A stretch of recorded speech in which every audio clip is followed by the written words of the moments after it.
Last week's annual St. Joseph Economy Summit featured guest speaker Thomas Honig, former president of the National Reserve Bank of Kansas City.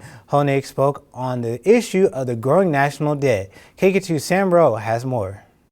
The national debt is an issue that is not often talked about today, but former president of the Federal Reserve Bank of Kansas City, Thomas Honig, sees this as a vital issue to America going forward. He outlined what he thinks the Federal Reserve's role should be in this issue. It's more of their unwillingness to tell Congress that this debt is going to be increasingly a problem and that they can't fund all that debt. They can't buy the debt from the government and maintain a stable price environment.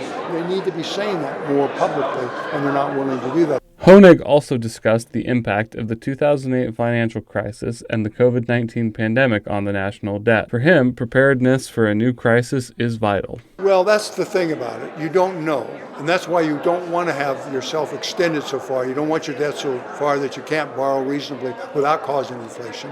So my point is, there will be a new crisis. I don't know what it will be, but you want to be prepared for that. And if you're already debt, your debt is so much larger than your national income, it's harder to then deal with that crisis. Honig says that the biggest factors in the debt are not often thought about. The dominant right now is our entitlements programs. That's 2/3 of our budget.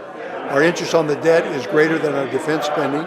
So those are the sorts of things that are having effects. Finally, Honig gave his opinion on what needs to be done to help reduce the national debt. Well, I think it'll take the leadership stepping up and saying debt is a problem. Let's begin to address it. It will take people being willing to listen to that. And then once you do that, then Congress will listen. And the next time we have a bipartisan effort to address the debt, we'll be more successful. Reporting in St. Joseph, Sam Rowe, KQ2 News. Currently, the national debt is estimated to be around $35 trillion.